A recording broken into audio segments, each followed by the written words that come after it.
வணக்கங்க. இன்னைக்கு நம்ம வீடியோவில் ஜீரக சம்பா சிக்கன் பிரியாணி எப்படி செய்யுதுன்னு பார்க்க போகிறோம். நம்ம பொதுவாக சிக்கன் பிரியாணி மட்டன் பிரியாணி இருந்தாலும் நம்ம பாஸ்மதி ரைஸில் தான் நம்ம செய்துட்டு இருப்போம். இப்போல்லாம் அந்த மாதிரி தான் எல்லாருமே அதுதான் செய்துட்டு இருக்காங்க. ஆனால் பழைய காலத்து ஆளுங்கள்லாம் பாருங்கள், எல்லாருமே நம்ம அப்பாங்க காலத்தில் எல்லாருமே ஜீரக சம்பா அரிசியில் தான் செய்வாங்க. அது ஒரு டேஸ்ட்டே தனியாக இருக்கும். நானும் சாப்பிட்ருக்கேன். ரொம்ப டேஸ்ட் ரொம்ப நல்லாயிருக்கும். எப்படி செய்யுதுன்னு வாங்க நம்ம வீடியோவில் பார்க்கலாம். வீடியோ பார்க்கறதுக்கு முன்னாடி நம்ம சேனலை சப்ஸ்கிரைப் பண்ணிக்கோங்க. அப்படியே பக்கத்தில் இருக்கிற பெல் பட்டனை ப்ரெஸ் பண்ணிக்கோங்க. பாருங்க, சிக்கன் இது ஒரு கிலோ சிக்கன் நல்லா மஞ்சள் பொடி 1 ஸ்பூன் போட்டு நல்லா கழுவி வச்சிருக்கேன். இப்போ நான் மசாலாலாம் போட்டு மிக்ஸ் பண்ணி ஒரு 20 நிமிஷம் ஊற வைக்கணும். இது கரம் மசாலாங்க. ஒரு 1.5 ஸ்பூன் கரம் மசாலா போட்டுக்கோங்க. இது சில்லி பவுட்ரு 1 ஸ்பூன் போட்டுங்க. கொஞ்சம் கொஞ்சமாக போட்டுங்க. நம்ம செய்யும் போது போட போகிறோம். தயிர் 2 ஸ்பூன் போட்டுக்குங்க. கொஞ்சமாக உப்பு போடுங்க. நீங்கள் கல் உப்பு போடுங்க. பிரியாணிக்கு கல் உப்பு போட்டால் தான் அதோட உப்புலாம் நல்லா உரைக்கும். இப்போ நல்லா இது மிக்ஸ் பண்ணுங்கள். பாருங்கள், நல்லா மிக்சிங் ஆயிடுச்சு. இப்போ நீங்கள் ஒரு 20 நிமிஷம் இதை ஊற வச்சுடுங்க. நீங்கள் அதிக நேரம் கூட ஊற வைக்கலாம். எவ்வளோ ஊறினாலும் நல்லா டேஸ்ட் கறியில் நல்லா பிடிச்சி காரெல்லாம் நல்லா சாஃப்டாக இருக்கும் கறி. உங்களுக்கு டைம் இல்லைன்னா ஒரு 10 நிமிஷம் 20 நிமிஷம் ஊற வைங்க. இப்போ டால்டா ஒரு 2 ஸ்பூன் போட்டுக்கோங்க. உங்களுக்கு டால்டா பிடிக்காதவங்க வெறும் ஆயில் மட்டும் கூட போடுங்க. நான் டால்டா போட்டால் நல்லாயிருக்கும், அதுக்காக தான். பாருங்க, ஆயில் உங்களுக்கு தேவையான அளவு மிக்ஸ் பண்ணிக்கோங்க.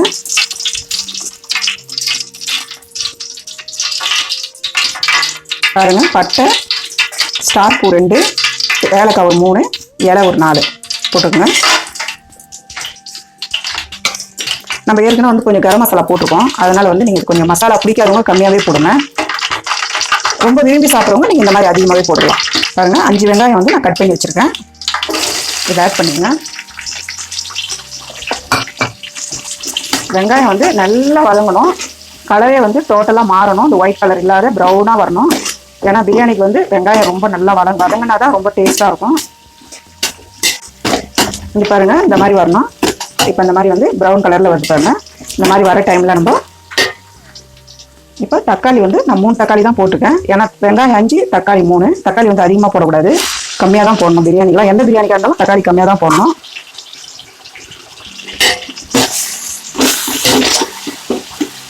எல்லாம் இப்படி மிக்ஸ் பண்ணிக்கோங்க. எல்லாம் வதங்கிட்டு கொஞ்சம் உப்பு போட்டுக்கோங்க.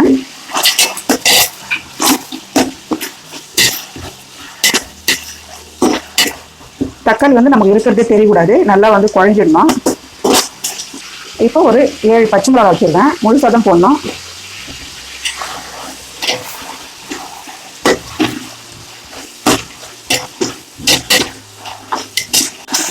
இங்கே பாருங்க, இந்த மாதிரி நல்லா மிக்ஸ் பண்ணினே இருங்க. இந்த தக்காளியெல்லாம் நல்லா குழஞ்சிச்சு பாருங்க. இந்த மாதிரி வர ஸ்டேஜில் உங்களுக்கு இஞ்சி பூண்டு பேஸ்ட்டு, நீங்கள் இஞ்சி பூண்டு பேஸ்ட் நிறையவே போடுங்க. ஒரு 50 கிராம் இஞ்சி, 50 கிராம் பூண்டு அப்படி போட்டுக்கோங்க. நல்லா அந்த ஸ்மெல்லு ரொம்ப நல்லாயிருக்கும். பிரியாணிக்கு நல்ல மெயினானது இஞ்சி பூண்டு தான். இப்போ நம்ம புதினா கொஞ்சம் போட போகிறோம். கொத்தமல்லி ரொம்ப கம்மியாக போடுங்க. ஏன்னா கொத்தமல்லி ஸ்மெல் வரும், அதனால் கொத்தமல்லி கம்மியாக போடுங்க. நம்ம ஏற்கனவே சிக்கனில் போட்டு வச்சுருக்கோம் சில்லி பவுட்ரு, அதனால் உங்களுக்கு காரத்துக்கு ஏற்ற மாதிரி போட்டுருங்க. நான் ஒரு 3 ஸ்பூன் போட போகிறேன். பாருங்க, 3 ஸ்பூனு. கரம் மசாலா ஏற்கனவே நம்ம 1.5 ஸ்பூன் போட்டிருக்கோம். இப்போ 1 ஸ்பூன் போட்டுக்கோங்க. தயிர் 1/4 கப்பு அப்படியே போட்டுக்கோங்க. இப்போ இது நல்லா மிக்ஸ் பண்ணுங்க.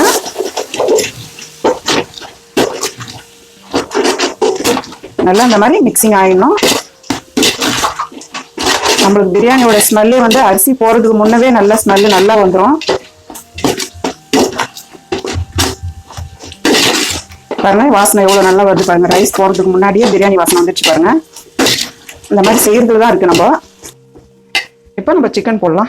பாருங்க, சிக்கன் நம்ம மசாலாலாம் மிக்ஸ் பண்ணி வச்சுருக்கோம் இல்லைங்களா? கரம் மசாலா, சில்லி பவுடர், தயிர் 3 சேர்த்து மிக்ஸ் பண்ணி 20 நிமிஷம் வச்சுருக்கோம். இப்போ இதை போட்டுடலாம். இப்போ இதை போட்டுட்டு நல்லா மிக்ஸ் பண்ணி விடுங்க. இந்த மாதிரி மிக்ஸ் பண்ணி விடுங்க. பார்க்கறதுக்கு எவ்வளோ நல்லா இருப்பாங்க உங்களுக்கு. இப்படி மிக்ஸ் பண்ணி விட்டு 2 நிமிஷம் நம்ம மூடி வைக்கலாம். ஒரு 2 நிமிஷம் மூடி வைக்கலாம். இப்போ பாருங்க, 2 நிமிஷம் ஆயிடுச்சு.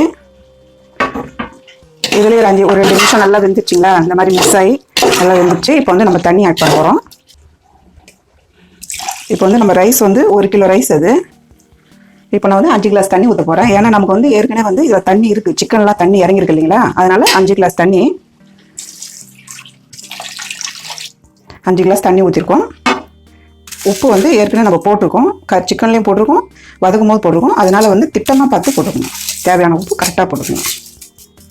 வந்து லைட்டாக நம்ம வந்து ஒரு 1/2 லெமன் புளி போகிறோம்.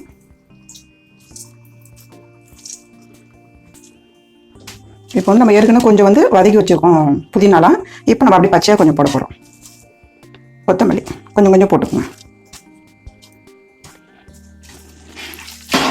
நல்லா அப்படி மிக்ஸ் பண்ணி விட்டுருங்க.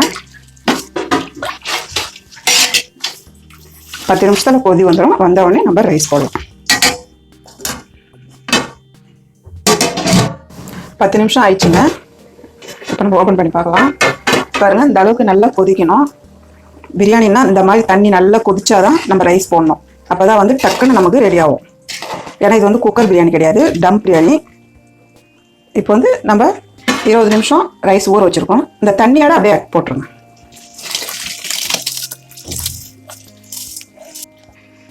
நம்ம ஊற வச்சுருக்கோம் இல்லைங்களா ரைஸு, அந்த தண்ணி வந்து முதல்ல நல்லா கழுவிடணும். அதுக்கப்புறம் வந்து நல்ல தண்ணி ஊற்றி ஊற வைக்கிறத அந்த தண்ணி வந்து இதில் ஆட் பண்ணிவிடுங்க. ஏன்னா அப்போ தான் வந்து அந்த வாசனை ரொம்ப நல்லாயிருக்கும். ரைஸோட வாசனை அது போயிடும் இல்லையா, அதனால அதை பண்ணக்கூடாது.